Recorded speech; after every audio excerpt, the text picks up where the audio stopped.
Charlotte Hornets jumped on the Celtics early. They never let up as they won wire to wire. The Hornets beating the Celtics 118-89, a 29-point loss for the season, their largest loss of the season. It's Celtics postgame live. Tom Giles, Chris Forsberg. Eddie, at halftime, we talked about the Celtics defensively and obviously how everything's tied together. Felt like at times they tried to make a push there in the third quarter, but the Hornets seemed to have an answer whenever they needed one. Yeah, I thought the problem was it's been like this for a while. At times when we're not making shots, it seems like it affects our defense. And this was one of those nights where that's exactly what I felt like.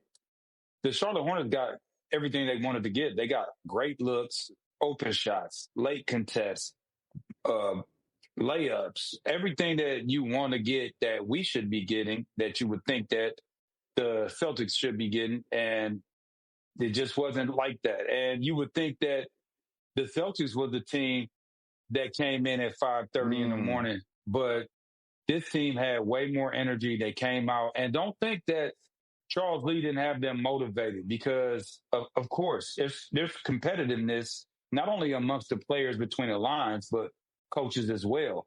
And coming from this tree and this lineage, he's making his bones over there in Charlotte. So yeah, it was one of them nights, man. It was one of them nights. And I mean, the Hornets are rolling.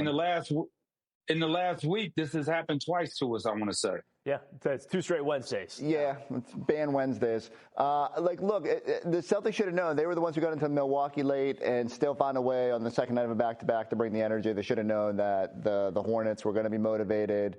I mean, that offense is humming, and the Celtics had absolutely no answers. Like, Vooch comes in, they go in the drop, then they just abuse that. They knock down all those threes.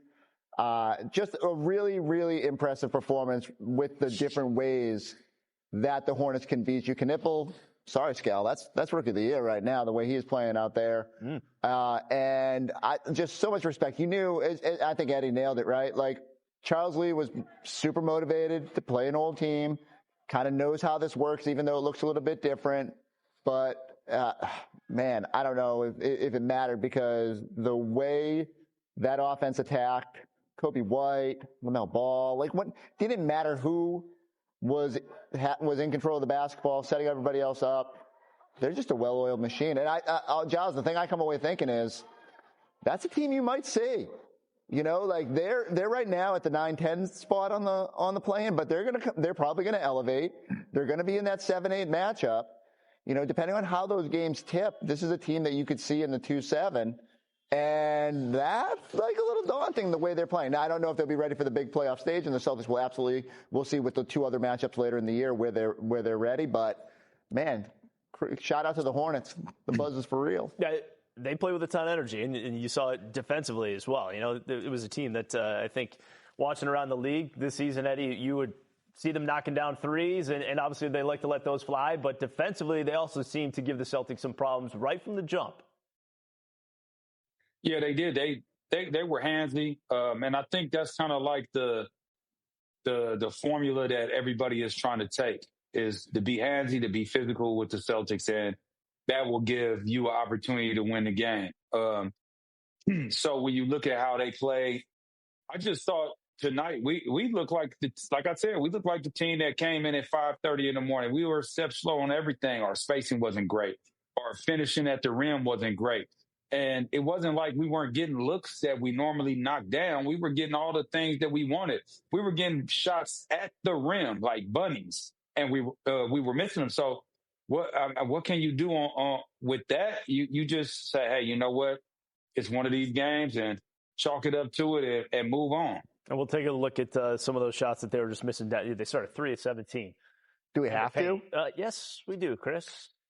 It comes with the territory, right? Fair. Celebrate the wins, and you talk about why they won those games and why they lost tonight, 118-89. They will play 2 more times, end of March and then first week of April. As again, it's just the first of 3 meetings against the Charlotte Hornets, and this is one of those teams. First 2 weeks of the season, you look at the schedule, like, hey, can you mix in like a Charlotte Hornets somewhere there? Now you think about it, they got to play these guys 2 more times. Cal and Drew back in TD Garden with their thoughts after this one. No one says, hey, man, I really miss playing the Hornets at that point. But maybe we should have.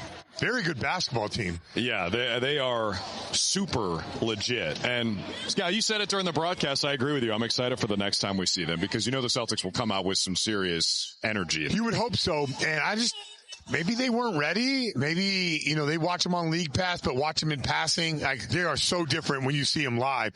They're big. They're strong. They defend aggressively. They're handsy and they don't foul. So that's a killer combination. And then offensively, they got some special weapons out here. So I am looking forward to the rematch. I can't wait. I don't know how many rematches I'm looking forward to, but this is definitely throughout a season. You just think, hey, it's one of 82. Yeah. But I think they surprised us so much, and it's not that far away, the rematch, that I'm looking forward to it. Yeah, just a couple of weeks, we'll see it down at the Spectrum Center in Charlotte. I mean, it does sort of feel like they have a lot of similarities to the team we watch every night. Obviously, their head coach was here when the Celtics won the championship, guys on the staff, on the training staff.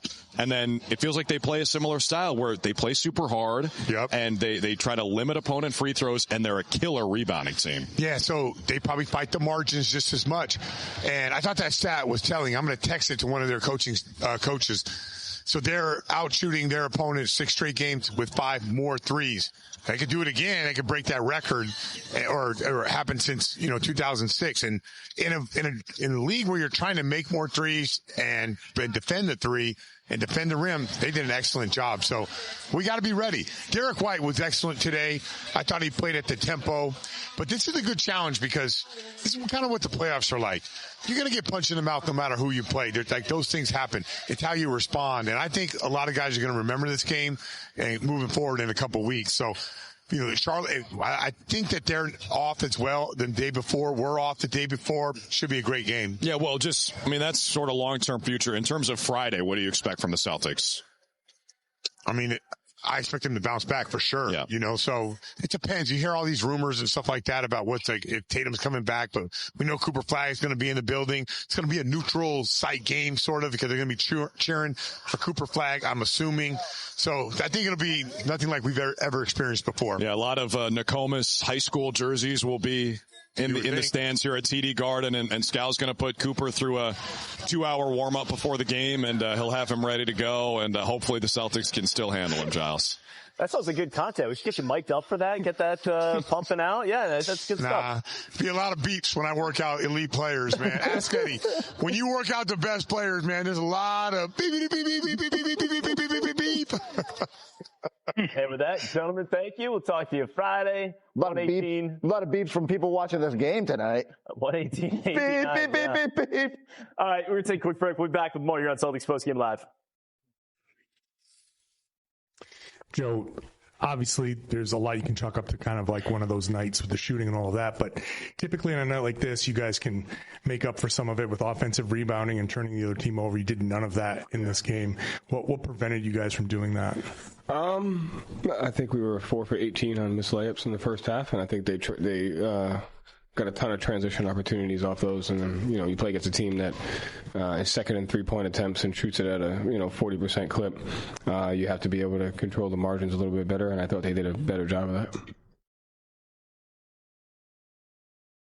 Sort of along those lines, I guess, you guys also are really good at forcing turnovers, and they only had 4 tonight. Was there something about your guys' defense or their offense that you think prevented that?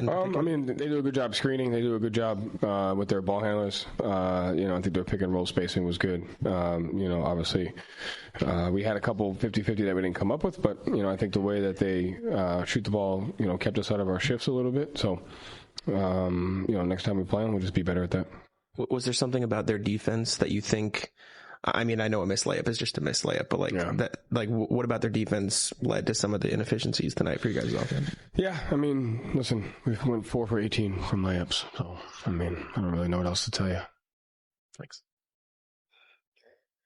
That was in the first half. We went 11 for 33, I think, in the game. Brought it up to 33%. Joe, besides the 4 for 18, was there a point you looked and said, okay, we just don't have it tonight? Or did you have confidence that you could get it back? No, we just didn't have it tonight. Yeah, I saw that. And like when you don't have it, it's the first quarter, the second quarter. What can you do to try to change it? So I think again, that's when you go at opportunities like we had. We went with Luka early, just he's a guy that has given us great energy over the course of it. That you mix up lineups, mix up sub patterns. Just do what you can, manage that, get it to a certain number. But when you don't, you just have an understanding of that's how it is, and you move on to the next one. And did they hit a lot of tough 3-point looks, or did you not? What do you think of your 3-point defense? So I kind of said this. I think I would say, especially in the first quarter alone, I would say 30% of the possessions we could have played better.